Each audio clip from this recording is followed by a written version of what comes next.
કરજા ગામે ગટર કામમાં ભ્રષ્ટાચારની દુર્ગંધ બીમારીઓને આમંત્રણ આપતું તંત્ર. ગંદકી દુર્ગંધના કારણે રોગચાળો ફેલાવાની ભીતિ. રાજ્યમાં ચોમાસા દરમિયાન છેવાડાના ગામડાઓની સ્થિતિ નરકાગાર જેવી હોય છે, પરંતુ કેટલાક ગામ એવા છે જ્યાં 12 માસ ચોમાસા જેવી સ્થિતિ જોવા મળે છે.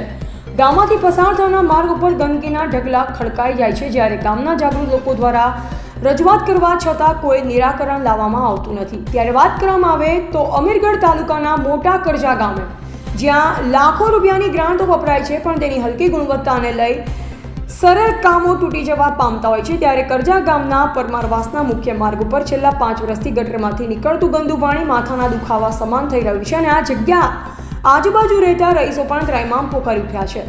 ત્યારે આ બાબતે તાલુકા વહીવટી તંત્ર સળગવું જાગી આ સમસ્યાનો હલ કરાવે તે જરૂરી બનવા પામ્યું છે.